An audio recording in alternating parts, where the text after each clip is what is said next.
As one person said, you know, if you want to walk on water, you have to get out of the boat. So we have to get out into the world and share Jesus with others. I think Lisa came, it's been over 6 years ago now. I think she first came to Trinity as a visitor. Lisa and I met just actually through our sons. They had moved here from Pennsylvania, and our sons were on the same ball team. I met Carol at the baseball field, and in fact, she was one of the first people who talked to me of my son's teammates. Just Lisa and I would meet to walk often, and there was just a lot of miles together, side by side, and I think she had kind of a theoretical approach to faith. I believed in a general philosophy that there was a God and that everyone was trying to get to the same place. So not in a Christian God, but in a something that didn't touch me. Lisa's son was baptized one year at a local church, and she and Rob, I don't even think were even there. But it was one of Sean's desires. He said, I just really wish my mom and dad would come to church. And I said, well, why don't you just pray about it? We'll all pray about it. Well, I looked for a new job because my son was sick pretty severely, so I needed to do something else. I needed to not be preoccupied as much with the outside. And then we had a position open up here, and I guess parish administrator is the best way to describe it. I had worked at a church before, but not a Christian church, and I thought, well, I really believed they wouldn't accept me.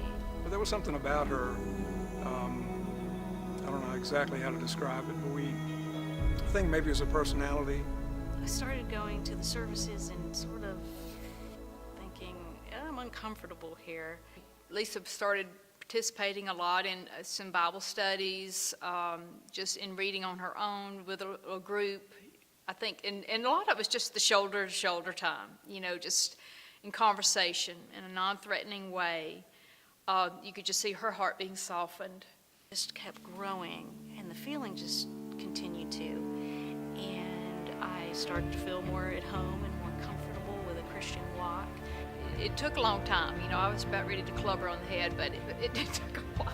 But, you just have to be patient. There's no substitute for the time. I mean, there came a time when she became a believer.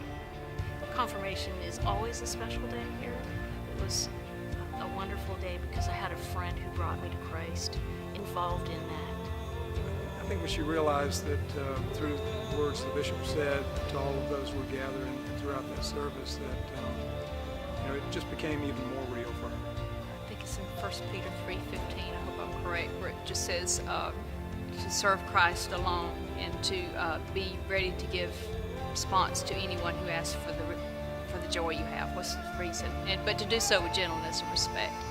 I don't know that I did anything that anybody else wouldn't do. It was just make a friend, be a friend, bring a friend to Christ.